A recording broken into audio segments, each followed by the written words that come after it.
Hello, beloveds, beloved brothers, sisters, wanderers, seekers. Welcome to your new moon oracle reading. I am Miramai, and if you're new to the channel, welcome. For those of you that are returning, thank you so much for being here. And we are going to dive into the energies around this new moon, working with a few oracle decks. One that I'm very excited to share with you with this new moon that comes from Bali. And we're going to go ahead and just light this thing up and jump right in. The energy has been quite intense around this new moon. It's the new moon that precedes our lunar eclipse. So we are officially in eclipse season. Our next full moon will be a lunar eclipse in Pisces. And then a month from now, at the next new moon, we will have a solar eclipse. And there are so many things happening. And if you follow me or you follow astrology, you know that we've got multiple planets in retrograde. And we also do have the sun changing its placement, has just changed its placement into Virgo in Western astrology, and Mercury's gone direct. So things are happening quickly now. And with the eclipse, it's starting to disrupt and dismantle in big ways, revealing ways. So as we start to invite in a message of truth, we just focus and hold the intention of only the highest light of truth to be revealed in this reading, and for us to make direct connections for personal enlightenment and healing, welcoming revelations and awareness around themes in our life, and bringing us into a place of empowerment around the energies that are moving right now so that we can make the most of this lunar cycle. And with that, so be it. Welcome, welcome again. I first get this call to work with the Pluto deck as our general theme. And I could feel leading up to this reading that this was going to be a big one. And I can feel it even right now as we're sitting here together. So the Pluto oracle is Scorpio in Western astrology, and it is transformation, death, rebirth, sexuality, and revelation, conspiracy. So I don't see this card very often. We have the hippo showing up here as the theme for the reading. And as always, I highly encourage dropping in the comments a bit about your experience, if it resonates, even if it doesn't, but sharing in the comments about what your experience has been, and maybe about what your experience is as you go through this reading. And we have the hippo in reverse. So the hippo is about abundance, reaping rewards, and indulgence. What it indicates to me too, when I think about the hippo, I think about something that looks like it would be slow and sweet. And hippos, I think, kill more people than anything else in like the savannah. So there's something about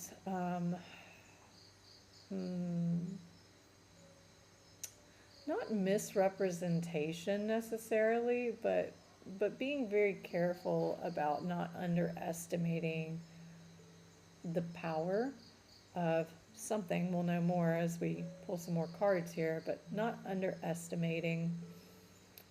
And since this this speaks about abundance, reaping rewards, and indulgence. It also, this abundance, indulgence, return on investments, that's something I've noticed very present. And it's a really fine line. It's this dance of staying in balance between how much we need versus what we want. This speaks about, it asks us to share our wealth, but to be really mindful when we come into abundance or wealth or fruitfulness, to not overindulge, to be very mindful of the ways that we might entertain that, and to be in contact with the flow of gratitude, especially when there is that gift that's returned, when your investment comes back to you, to really take a moment to honor and give gratitude for that. And it says again, share with those that you love. This is the message that I have been picking up around this new moon, is sharing resources, being generous with resources, being kind, and doing so authentically. Allowing spirit to move you in your generosity, not to do it out of anything other than the fact that you're prompted from your heart, from your spirit, to give with kindness and without expectation of any kind of return, simply for the supreme pleasure of giving and increasing somebody's quotient of joy. It says after you've taken a moment to treat yourself and enjoy your prosperity, remembering that eventually you have to get to work again to create even more moments of abundance in your life. What an interesting beginning to the reading. It wasn't what I expected, and I can't really say I knew what to expect, but I just could tell that there was something very strong that was going to show up. And I'm going to show you these cards. These are Bali cards.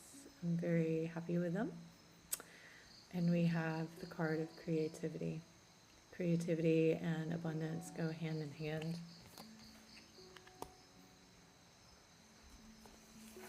And since this is a new deck, I don't have as much relationship with these cards yet. I've only had them for a few days.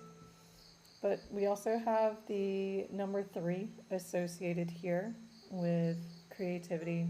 So under this new moon, there is an opportunity to reset your relationship with your finances.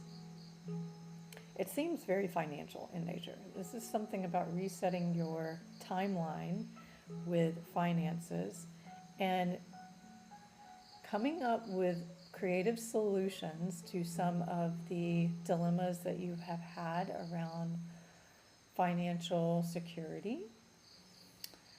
There's more with that. This speaks about creativity as an invitation to tap into the infinite potential of the universe and bring forth something new and unique. It's the process that drives us to mobilize our imagination, intuition, and inspiration to give shape to what did not exist before. Creativity leads us to free ourselves from the constraints of the mind and connect with the deep wisdom of the soul. It sometimes requires taking risks, exploring the unknown, and embracing the uncertainty and chaos that often accompany the creative process. Fundamentally, creativity is a means of touching the divine within us and sharing it with the world in a way that is both meaningful and transformative.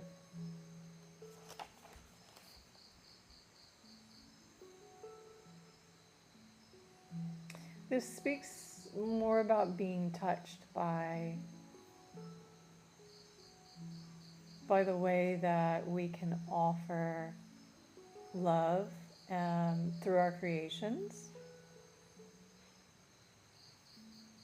and the impact of the magic that arises from the multitude of loving intentions how this spreads throughout the world like a breath of life. And it goes on to speak a little bit about remembering a time when you were really touched by somebody's kindness, maybe some unexpected kindness.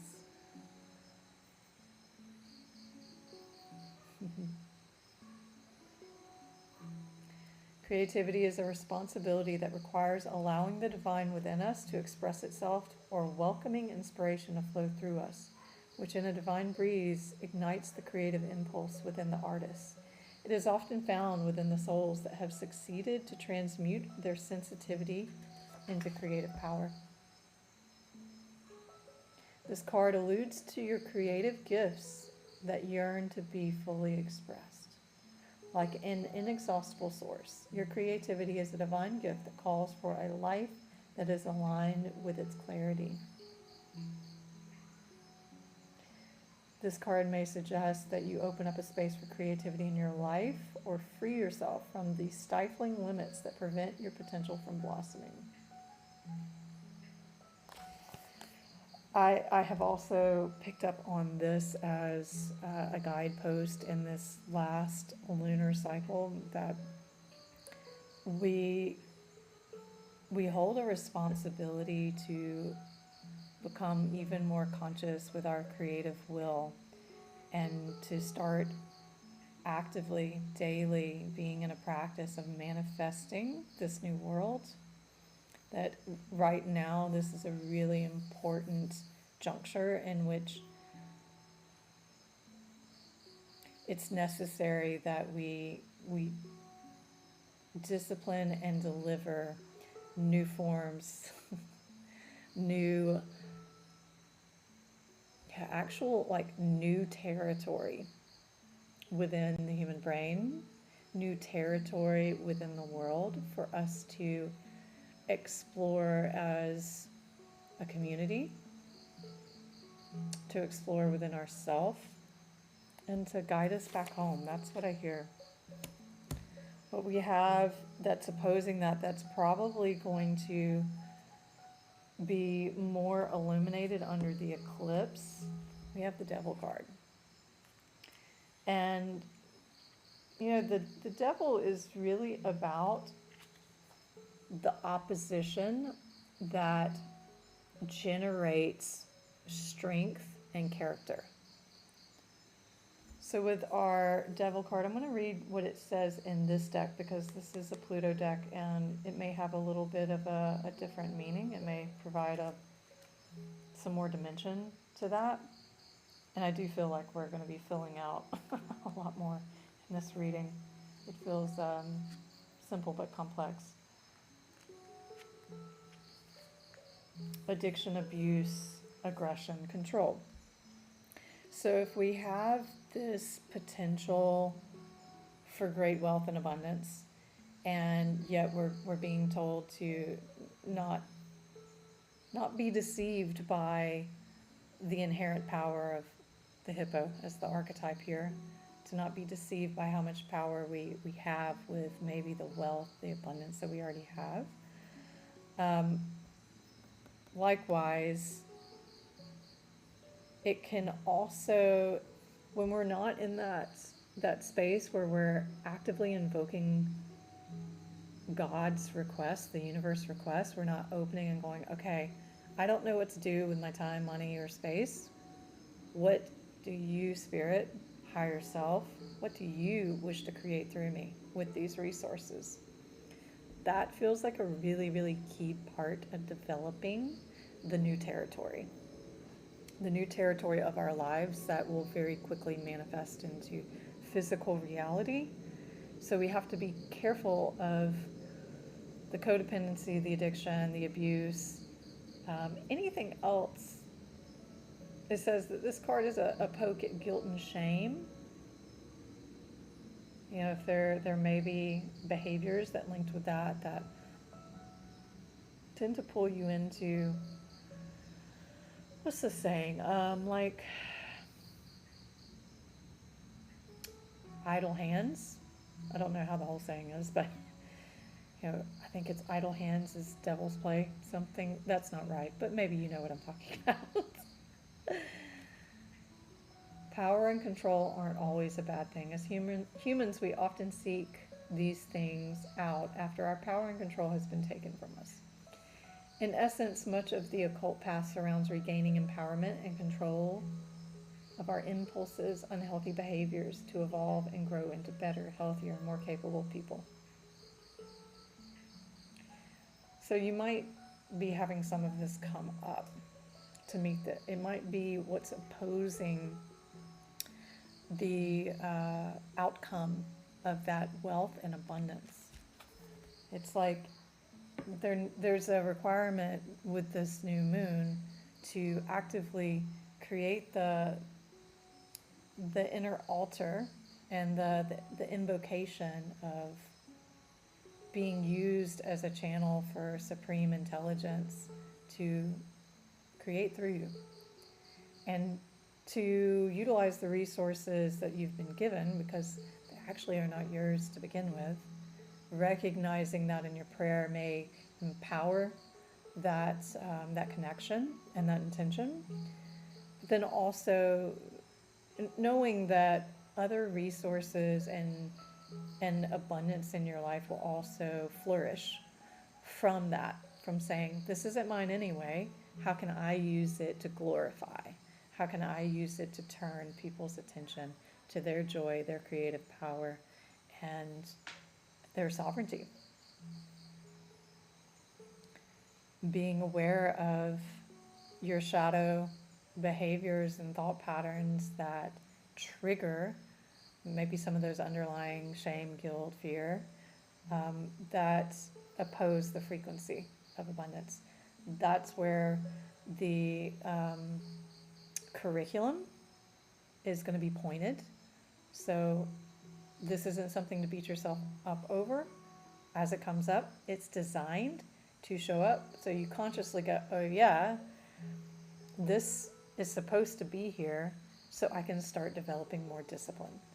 As humans, especially Westerners, most of us don't have great discipline when it comes to our desires. But great news, everyone can do that. It just requires really sitting and practicing.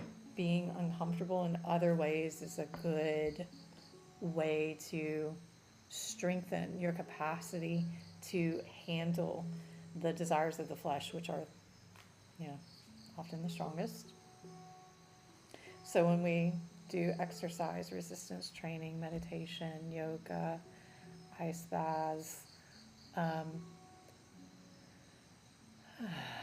we practice self-control in any way.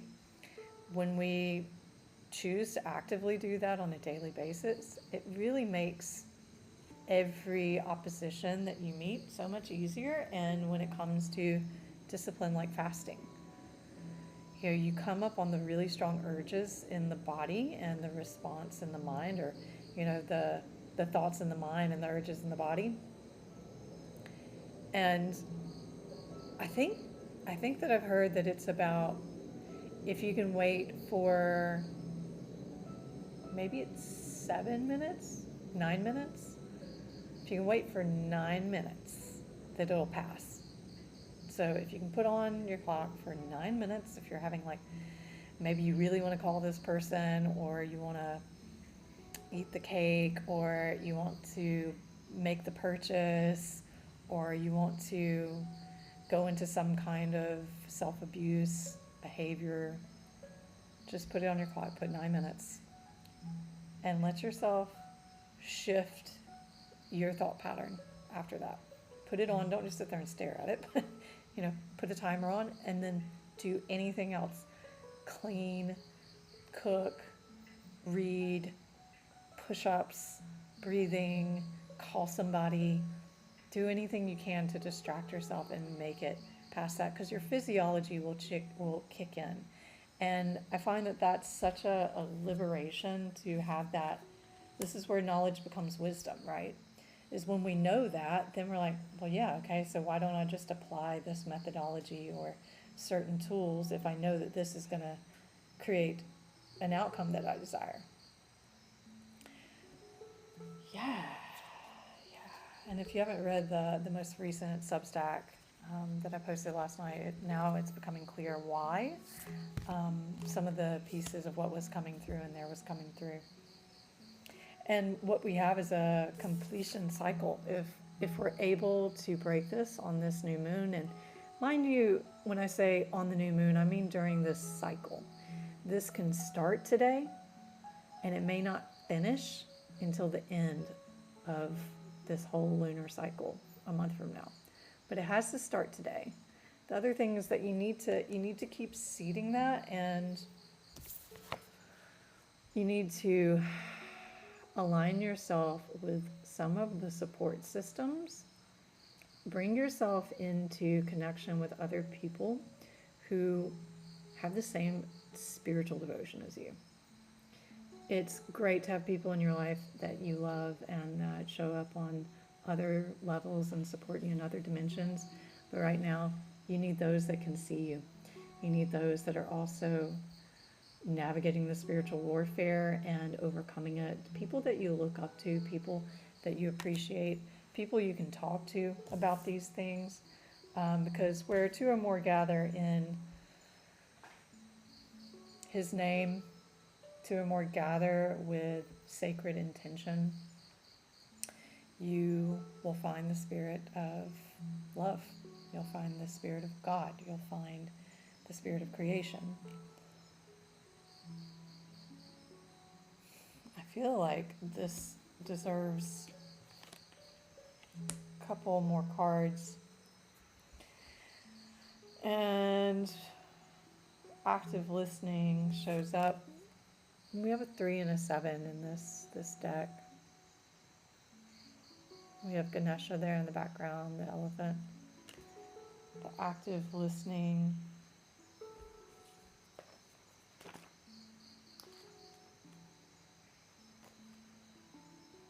It says listening is the first link in the chain of communication. Listening goes beyond simply hearing. Listening requires attention, openness, receptiveness, but above all, silence. It is challenging to listen amidst the cacophony of external noises, and even more so in the midst of the internal noises of the psyche or emotions. The best listening unfolds within the tranquil realm of silence, encompassing not just physical quietude, but also emotional and mental serenity. The soul mantra for this card is, I listen deeply with all my senses.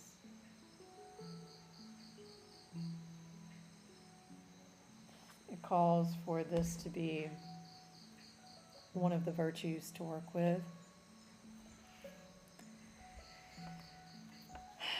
And what else do we have coming in here?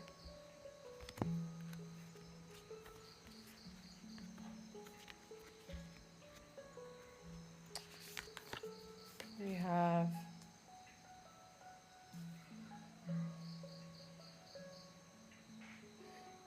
there may be something that a very subtle pattern connected with all of this, with the people you're surrounding yourself with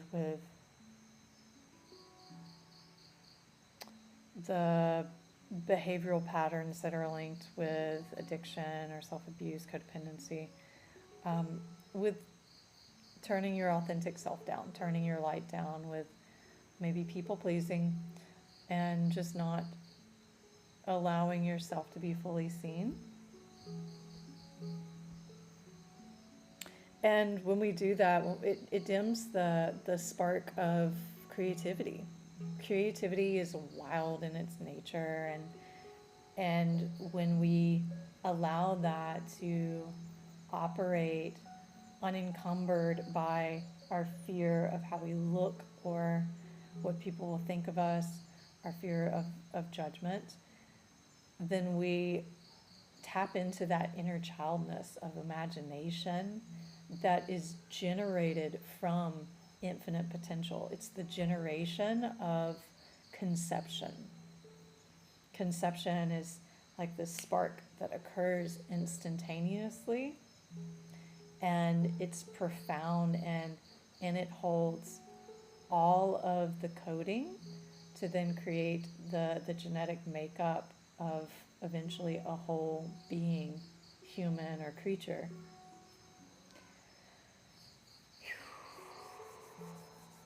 So I keep coming back to the very center of this card about creativity, about three, about unity, about whatever you're committing and planting on this new moon, to do so with a real seriousness, like you're making a contract with yourself, with the universe, and that this is like no different if you were sitting in on a 21-day meditation or online retreat, or even like a work contract. You show up every single day, no matter what, especially when you don't feel like doing it. That's your discipline. The discipline is doing it when you don't feel like doing it when the body is resistant, or when desires are trying to pull you away. It's when the addiction, the devil, is trying to thwart the processes of elimination and declaration of creation. It's a lot of shuns, isn't it? And if you like, I always appreciate receiving a little bit of love here on the algorithms, likes, subscribes, things of those nature. And as I start to bring this to a close, I just want to hold in a collective prayer that as you receive this through time and space, that it has activated in your awareness the points and the concepts that are relative for your own healing and fulfillment of this promise of abundance and prosperity in your life, of bringing you greater joy, advancement, and prosperity in among all things, and that you feel yourself liberated into the empowered place as a creator or creatress in this world as you receive the codes here in this message. So until we meet again, happy new moon, beloveds. Thank you so much for being here, and I'm sharing all of my deep love, respect, and appreciation for you. Until we meet again, stay pure and keep it simple. Pura Vida.